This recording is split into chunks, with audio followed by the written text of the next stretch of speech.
네, 오늘 저녁에 주시는 말씀 호세아 14장 4절에서 9절까지입니다. 함께 같이 읽겠습니다. 내가 그들의 반역을 고치고 기쁘게 그들을 사랑하리니 나의 진노가 그에게서 떠났음이니라. 내가 이스라엘에게 이슬과 같으리니 그가 백합화 같이 피겠고 레바논 백향목 같이 뿌리가 박힐 것이라. 그의 가지는 퍼지며 그의 아름다움은 감람나무와 같고 그의 향기는 레바논 백향목 같으리니 그 그늘 아래에 거주하는 자가 돌아올지라. 그들은 곡식같이 풍성할 것이며 포도나무같이 꽃이 필 것이며 그 향기는 레바논의 포도주같이 되리라. 에브라임의 말이 내가 다시 우상과 무슨 상관이 있으리요 할지라. 내가 그를 돌아보아 대답하기를 나는 푸른 잣나무 같으니 네가 나로 말미암아 열매를 얻으리라 하리라. 누가 지혜가 있어 이런 일을 깨달으며 누가 총명이 있어 이런 일을 알겠느냐. 여호와의 도는 정직하니 의인은 그 길로 다니거니와 그러나 죄인은 그 길에 걸려 넘어지리라. 아멘. 하나님이 우리에게 주신 최초의 계명이 10계명이에요.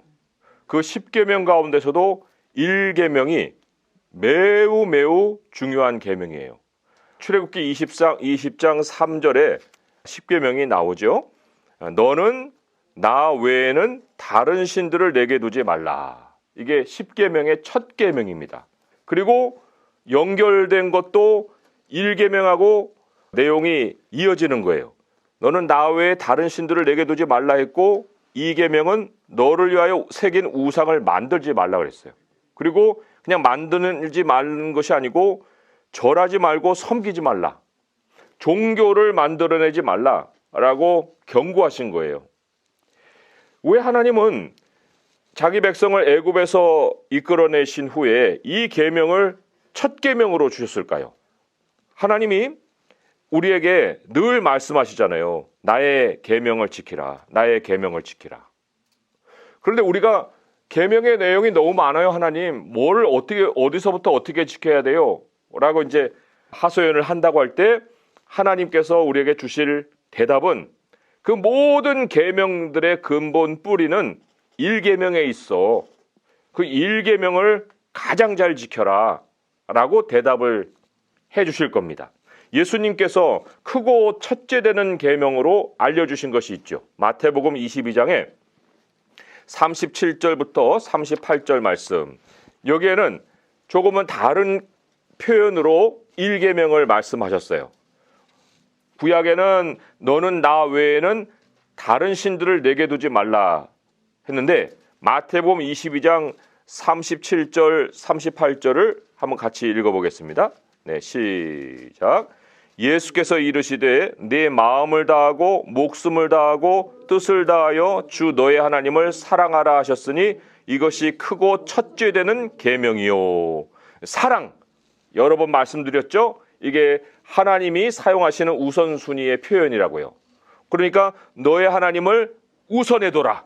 너의 하나님을 첫째에 둬라. 그거는 다른 신들은 내게 두지 말아라. 이게 10계명의 첫 계명이다 라고 말씀을 하신 거죠. 여기에 더해서 이제 예수님이 두 번째 계명으로 이제 이웃을 사랑하라라는 말씀하셨죠. 신약 성경에. 그 10계명의 네 번째부터 10번째까지가 이제 그거에 해당하는 거예요. 내 이웃을 내 몸과 같이 사랑하라. 이 두 가지에 다 모든 계명이 속해져 있다.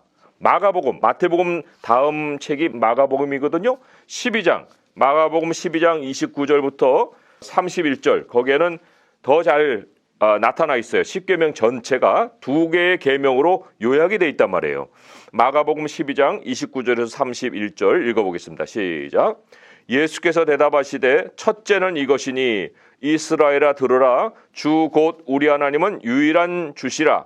네 마음을 다하고 목숨을 다하고 뜻을 다하고 힘을 다하여 주 너의 하나님을 사랑하라 하신 것이요. 둘째는 이것이니 내 이웃을 내 자신과 같이 사랑하라 하신 것이라. 이보다 더 큰 계명이 없느니라. 자, 하나님을 사랑하고 그리고 이웃을 내 몸과 같이 사랑하라고 했는데 그렇다고 이게 그러면 이 두 계명이 같은 무게를 가지느냐? 아니죠. 순서는 뒤집히지 않습니다. 첫 번째 계명은 분명하게 유일하신 하나님을 섬기는 거예요. 하나님을 사랑하는 거예요. 다른 신을 두지 않는 거예요. 하나님을 사랑할 줄 알아야 이웃을 또한 사랑할 수가 있습니다. 그러면 왜 이게 첫 계명이냐라는 질문을 또 던질 수가 있어요. 왜 다른 신들을 섬기지 말고 유일하신 하나님을 섬겨야 되느냐? 아주 실질적인 이유로 우리가 대답을 하자면 인간의 모든 행복은 유일하신 하나님께로부터 나오기 때문에 그래요. 만물도 다 하나님께로 나왔잖아요. 아니 신이 어디 있어요? 모든 건 지어진 거지. 영들의 세계도 다 지어진 거고 육체의 세계도 다 지어진 거고 오직 하나님만 영이시잖아요. 그렇기 때문에 유일하신 신은 하나님 한 분이신 거예요. 그 하나님 한 분이신데 인간의 모든 행복은 유일하신 하나님에게서 나오기 때문이다. 사람이요, 하나님과 떨어져서 자기의 행복을 추구할 수 있을까요? 절대로 그것이 가능하지가 않습니다. 자, 우리 하나님과 사람이 불가분의 관계라는 거 조금은 우리가 아는 창세기의 기록을 통해서 좀 확인해 볼 필요가 있습니다. 하나님은 우리를 먼저 몸으로 창조하셨어요. 이 몸으로 창조하신 사람은 완성된 사람이 아니에요. 그렇죠? 우리의 몸은 하나님의 생기가 그 안에 들어와야 비로소 살아나는 존재가 된 거예요. 몸만은 아니죠. 하나님의 영이 우리 안에 들어오셔야 돼요. 그러면 하나님의 영이 들어온 몸은 생존이 보장됐느냐? 아닙니다. 생존이 보장된 게 아니에요. 하나님의 경고가 있죠. 선악을 알게 하는 나무의 열과를 네가 먹으면 너 죽어. 죽으리라. 이거는 생존이 보장이 된 사람에게 하시는 말씀이 아니죠. 죽는다는 것 자체가 그것 자체가 인간은 자존하는 존재가 아니라는 거예요. 그러면 뭔가 인간이 생존을 할 수 있기를 위해서 절대적으로 갖춰야 되는 조건이 있다는 거죠. 그것이 뭘까요? 바로 첫 계명입니다. 이 10계명의 첫 계명, 유일하신 하나님으로부터 모든 것을 공급받아야만 우리가 생존하는 존재가 된다. 존재가 비로소 활동할 수가 있다. 이러한 의미를 하나님이 이 경고 속에 담아 놓으신 거예요. 자, 우리 하나님으로부터 우리가 순서로 이렇게 볼 때 뭐부터 우리가 공급을 받아야 된다고요? 영을 공급받아야 돼요. 몸뚱아리로는 존재가 아니에요. 영이 들어와서 생기가 됐잖아요. 그러니까 우리 지금 하나님의 백성들이 우리가 살아있는 존재라고 얘기할 수 있는 그 이유는 어디에 있습니까? 하나님의 영이 우리 안에 들어와 계시기 때문에. 그런데 들어와 계시는 것으로 끝나는 것이 아니라 하나님이 뭐라고 하셨어요? 너 계속해서 성령의 충만함을 받아라. 계속해서 영으로 공급을 받아라. 너 오늘 살고 말 거 아니냐? 너 어제 살고 끝났어? 오늘도 살고 끝날 거야? 내일도 살 거고 영원히 살 거잖아. 그러면은 하나님께서 우리를 계속 생명이 되게끔 생명으로 살게끔 해주시는 그 배후에 뭐가 있어야 돼요? 하나님의 영이 있어야 됩니다. 참 저는 이걸 연결시켜보고 참 하나님께서 굉장히 재미있게도 우리에게 가르칠 수도 있구나 하는 생각을 한 것이 자동차에 기름을 넣어야 자동차가 가잖아요. 그런데 성령도 성경에서는 기름이라고 말씀해요. 기름 부음을 받는다. 그 기름 부음을 받는다는 표현이 성령을 받는다는 표현이에요. 그러니까 우리 하나님의 사람들도 하나님의 영이 채워져야 자동차가 기름 채워져야 가듯이 하나님의 사람도 기름이 채워져야 살아가는 거예요. 그 기름에 해당되는 것이 뭘까요? 오늘 말씀이 굉장히 중요한 것을 우리에게 가르치고 있는데 호세아서 14장 4절 5절의 말씀 5절의 말씀 우리 한번 같이 읽어볼까요? 호세아 14장 5절의 말씀 시작. 내가 이스라엘에게 이슬과 같으리니 그가 백합화 같이 피겠고 레바논 백향목 같이 뿌리가 박힐 것이라. 이슬이에요. 이슬. 이슬이 어디서 내립니까? 하늘에서 내리잖아요. 하늘에서 내리는 이슬이 하나님의 영을 비유한 거예요. 내가 너에게 이슬과 같을 것이다. 이슬은 그냥 하루 이렇게 내리고 또 사라지고 하루 내리고 사라지고 하잖아요. 이슬을 매일같이 먹어야 이 만물이 충만해지는 거예요. 그 초목이 자라고 마찬가지예요. 우리도 오늘 사는 힘을 하나님께로 부여받았지만 내일도 하나님께로부터 이슬을 공급받아야 내일도 푸릇푸릇하게 다시금 삶을 살아갈 수가 있는 겁니다. 참 굉장히 그래서 하나님이 우리로 산 존재로 살아가게 하는 첫 번째, 우리는 하나님의 영을 그냥 한 번 받고 끝나는 게 아니고 계속해서 우리 안에 채워 넣어야 된다. 이슬과 같은 하나님의 그 은혜가 우리 안에 영으로 채워져야 된다. 그런 얘기예요.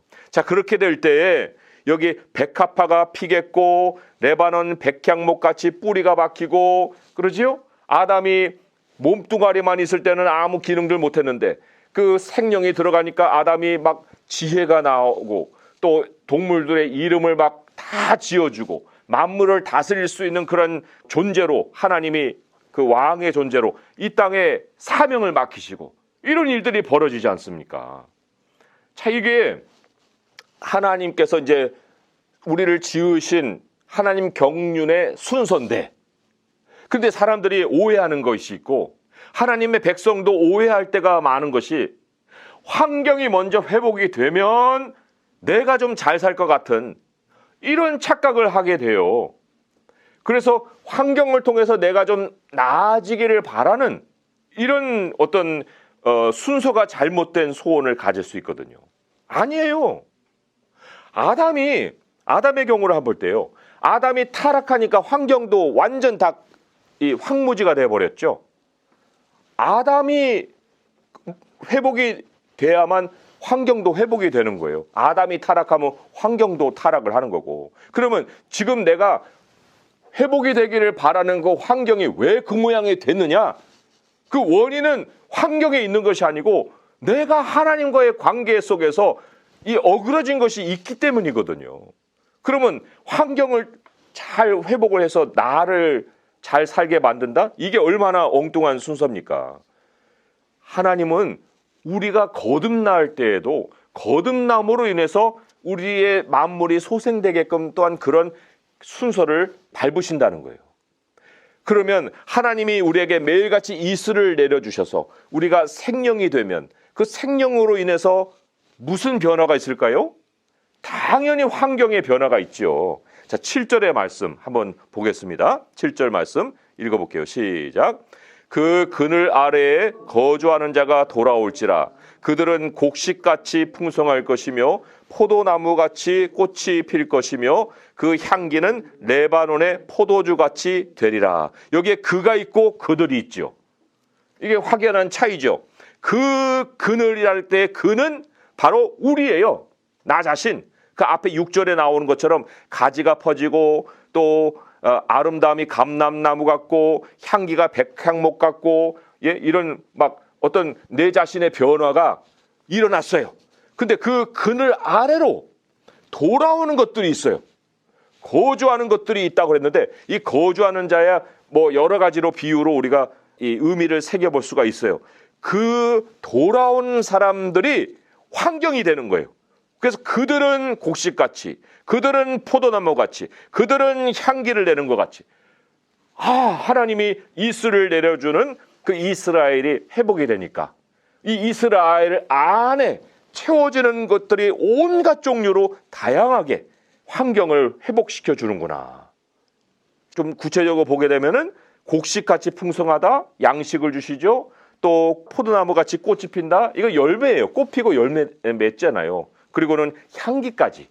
그래서 참 아름다움까지 우리가 뭐 1차원적으로 살아가는 환경이 아니라 아름다움을 풍미할 수 있는 것까지 하나님이 환경을 회복해 주신다는 거예요. 자, 그것이 무엇으로 말미암는다고요? 1계명으로 말미암는다는 거예요. 첫 계명. 하나님은 유일하신 하나님이시다. 모든 것은 하나님으로부터 나온다. 우리의 행복은 하나님이 우리의 행복의 원천이시다. 이거 우리가 마음에 새길 때 사탄은 어떻게 우리를 꼬실까요? 어떻게 미혹할까요? 야, 무슨 하나님이 원천이셔. 보이지도 않는 하나님이신데 그냥 너 이 삶에서 이것저것 이렇게 좋은 거 모아놓으면 거기서도 좋은 거 많이 나와. 아이, 그 세상 사람들 봐라. 저기 부자로 사는 사람들 뭐가 부족하다고 보이냐? 그게 부족해 보이냐? 그 돈 많이 벌고 그렇게 환경 갖춰놓으면 사람도 바뀌는 거야. 이렇게 미혹을 하겠죠. 야고보서 말씀이 어떻게 우리에게 얘기할까요? 야고보서 말씀 다 한번 같이 찾아보겠습니다. 야고보서 1장 14절에서 18절까지 말씀이에요. 잘 찾아보세요. 천천히. 야고보서 1장 14절에서 18절까지 말씀 읽어보겠습니다. 시작. 오직 각 사람이 시험을 받는 것은 자기 욕심에 끌려 미혹됨이니 욕심이 잉태한즉 죄를 낳고 죄가 장성한즉 사망을 낳느니라. 내 사랑하는 형제들아 속지 말라. 온갖 좋은 은사와 온전한 선물이 다 위로부터 빛들의 아버지께로부터 내려오나니 그는 변함도 없으시고 회전하는 그림자도 없으시니라. 그렇죠.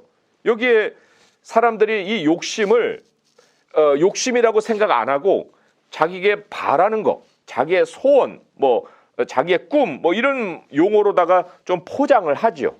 그래서 사탄은 야, 너 꿈을 가져. 네 꿈을 이루어. 네 꿈이 이루어지면은 너 모든 것이 다 잘 되는 거야. 막 이렇게 얘기를 하면서 그 꿈이라는 것으로 포장을 해서 욕심을 심어 주죠. 사람들에게 욕심을 심는데 욕심이 뭐냐면 그게 우상이에요, 우상.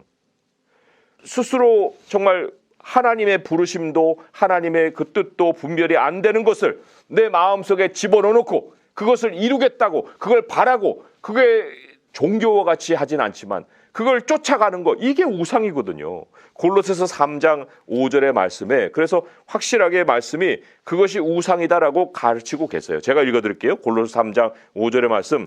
그러므로 땅에 있는 지체를 죽이라. 여기 지체는 욕심이 핵심에 있죠. 곧 음란과 부정과 사욕과 악한 정욕과 탐심이니 탐심은 우상 숭배니라.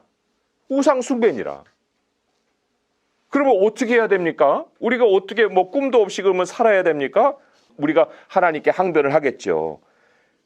우리에게 하나님이 이 첫 계명을 주신 것 자체가 우리의 꿈이에요. 이것만한 꿈이 어디 있어요? 다른 신을 내게 두지 말라. 하나님을 사랑하라. 하나님을 온전히 사랑하고 하나님만을 경배하라. 그랬을 때 하나님이 우리에게 무엇을 약속해 주셨어요? 이슬을 공급하시겠다. 우리의 환경을 회복하시겠다. 그리고 완전히 그 환경 속에서 살아가는 정도로 끝나는 것이 아니라 너가 풍성하게 나눌 것이 있게 해주겠다. 라고까지도 하나님은 약속을 하시는 거예요. 자, 오늘 본문으로 돌아와서 8절의 말씀 한번 보겠습니다. 8절의 말씀. 8절의 말씀 중에 전반절을 제가 읽어볼게요. 에브라임의 말이 내가 다시 우상과 무슨 상관이 있으리요 할지라. 이 말이 그냥 나온 게 아니고요. 앞에서 하나님의 이슬을 받았고 그리고 그 이슬로 인해서 자기가 날마다 힘을 얻고 그 자기가 변화된 걸 통해서 환경도 변화되는 것을 체험을 한 사람이에요. 그 체험을 한 사람의 고백이 완전히 달라지는 거예요. 뭐라고 고백합니까? 아, 내가 다시 우상과 무슨 상관이 있어? 아, 탐심을 부릴 이유가 어디 있어? 하나님이 다 채워주시는데 그리고 내가 그걸 한두 번 체험했어? 한두 번 체험한 것이 아닌데 내가 왜? 뭐 때문에 다시 탐심을 가져? 뭐 때문에 사람들이 가지라는 꿈을 허황된 꿈을 내가 가져? 이러한 그 우리의 고백이 입에서 나간다는 거예요. 내가 다시 우상과 무슨 상관이 있으리요? 탐심을 부릴 이유가 없다. 요즘 영끌이라는 말 많이 하잖아요. 그게 영혼까지 끌어들여 갖고 뭔가 이렇게 장만하는 걸 영끌이라고 하는데 이게 미래의 욕심을 끌어당겨서 다 쓴 거예요. 미래의 욕심을 당겨서. 그러면 그렇게 살아가는 사람의 10계명이 멈춰버리는 거죠. 그 하나님이 첫째이셔야 되는데 그게 아니고 미래의 모든 것까지 다 끌어다가 그거에다가 다 바쳤으니 그게 이제 신이죠. 그 신에게 절하고 우상으로 섬기면은 그 신이 자기들에게 먹을 걸 줄까요? 절대로 그런 일이 벌어지지가 않습니다. 오히려 그걸 가지고 정말 뭘 해보겠다고 하는 그 이후에 모든 벌어지는 일들은 내게 불행의 씨앗이 되는 거예요. 그런데 여기 에브라임의 말이 내가 다시 우상과 무슨 상관이 있으리요? 탐심하고 결별하지요. 너 나하고 상관없어. 나는 하나님만 바라보고 살 거야. 하나님이 첫째이셔. 라고 결심할 때 하나님이 그 사람에게 엄청난 약속을 주십니다. 뭐 둘째 계명, 셋째 계명까지 갈 것도 없고 첫 계명에 완전 자기의 인생을 다 바친 사람. 하나님 외에 다른 신 없어. 나는 하나님만 사랑할 거야. 라고 한 사람에게 하나님 이 약속을 주세요. 8절 후반절 말씀. 내가 그를 거기서부터 같이 읽어보겠습니다. 시작. 내가 그를 돌아보아 대답하기를 나는 푸른 잣나무 같으니 네가 나로 말미암아 열매를 얻으리라 하시니라. 하나님께서 나무가 되어 주시고 그리고는 너 나로 말미암아 열매 맺을 거야. 이거 어디서 들은 얘기잖아요. 예수님이 포도나무에서 얘기해 주신 거잖아요. 너가 나로 말미암아서 열매를 맺는다. 하나님으로 말미암아서 열매를 맺는다. 하나님이 이것을 우리에게 약속해 주셨어요. 요한복음을 한번 옮겨가고 있습니다. 요한복음 15장 5절의 말씀. 마지막으로 찾아보는 거예요. 요한복음 15장 5절의 말씀.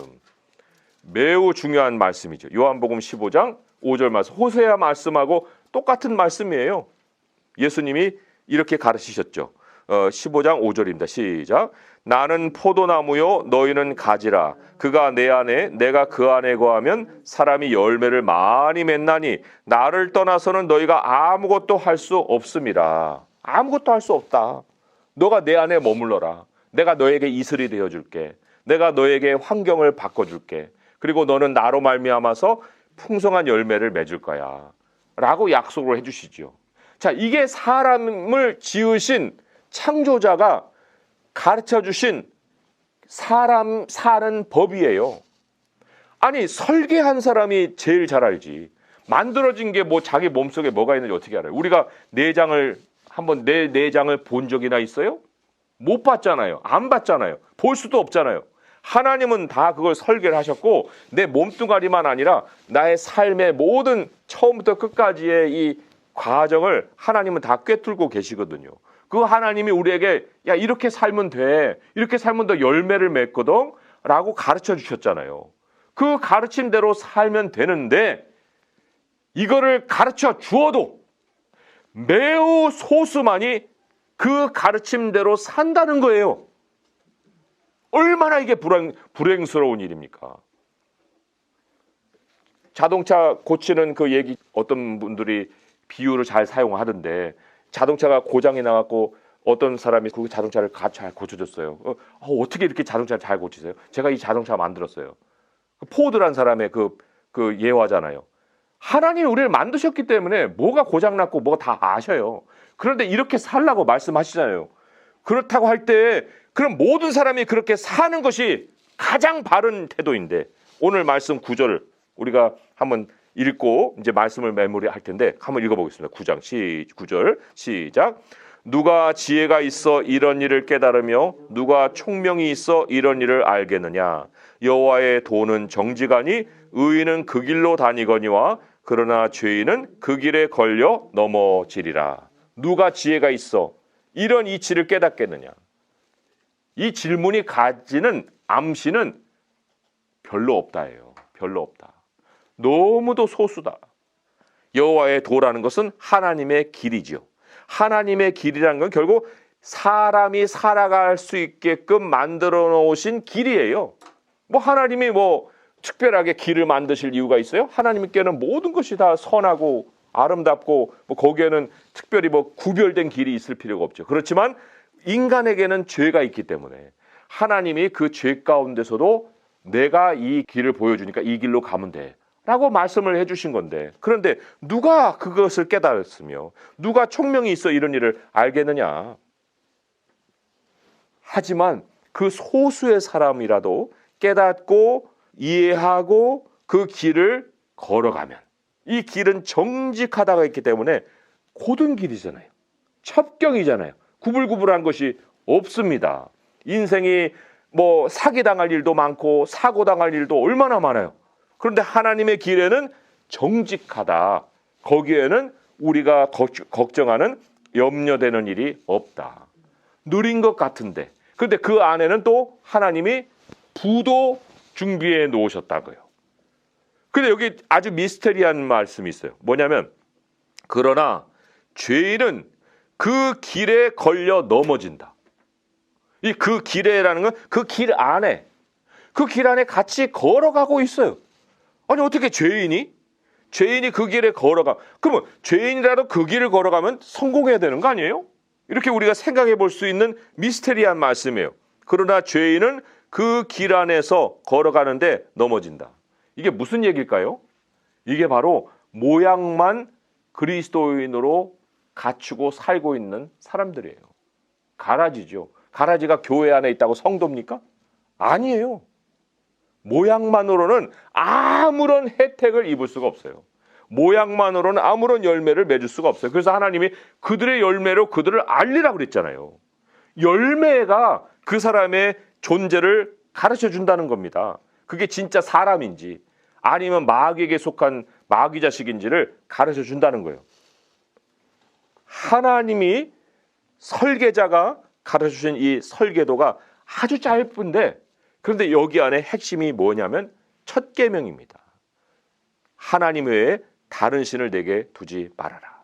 그래서 여기 4절에 내가 그들의 반역을 고치고 기쁘게 그들을 사랑한다라는 말 안에 바로 그들이 하나님께로 돌아오고 오직 하나님만을 의지하고 하나님만을 온전한 하나님으로 삼고 살게 된다는 전제가 있는 것입니다. 오늘 말씀을 마무리하겠습니다. 정말 소수가 이 구원을 얼마나 많은 사람이 받을까 할 때 정말 인류가 이 땅에 태어난 숫자를 생각하면은 뭐 몇백억도 될 수 있어요. 그런데 그 중에 정말 소수가 하나님의 나라의 백성으로 들어간다고 하는 것이 얼마나 우리가 하나님 앞에 은혜를 받은 존재인지를 생각할 필요가 있습니다. 그 극소수만이 누리는 그 풍요로운 삶, 우리 성도님들이 이 땅에 살면서 정말 그거 다 누리고 가야 되잖아요. 그러한 삶을 누리고 창조자의 섭리대로 살아가는 삶에 우리 하나님 앞에 기쁨이 되는 사람이 될 수 있기를 주님의 이름으로 축원드립니다. 기도하겠습니다.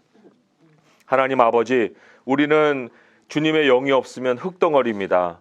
아버지, 땅도 물이 말라버리면 다 갈라지고 쪼개지고 정말 볼품이 없고 보기도 싫은 그러한 땅이 되어버립니다. 아버지여, 우리에게 주님이 날마다 이슬을 채워주신다 했습니다. 아버지의 영이 우리 안에 거하시고 그 영을 계속해서 충만하게 하신다고 말씀하셨는데, 아버지 오늘도 주님이 이슬을 채워주시고 또 내일도 주님이 이슬을 채워주실 줄 믿습니다. 우리는 이슬을 받고 아버지 하나님 안에서 가득한 충만한 삶을 살기 원합니다. 또 우리의 삶도 회복시켜주시는 하나님, 곡식도 있고 꽃도 피고 향기도 나고, 하나님 아버지 정말 그것으로 끝나는 것이 아니라 또 하나님의 길을 걸어갈 때 우리에게 정말 닥쳐오는 모든 재앙이나 아버지 두려움이나 이런 것들이 다 우리를 떠나가게 하시고 우리가 풍성한 것을 사람들에게 나눠주고 베풀고 정말 인간으로 살아갈 수 있는 최고의 삶을 주님이 허락하여 주실 믿습니다. 창조자가 가르쳐준 이 인간 사는 섭리대로 오늘 이후로도 계속하여서 주님 한 분 바라보고 다른 신들은 없고 우상은 나에게서 다 떠나가고 탐욕을 우리에게서 결벌시키고 이제 주님 한 분을 향해서 달려가는 저희가 되게 도와주시옵소서. 우리 주 예수 그리스도의 이름으로 감사하며 기도합니다. 아멘.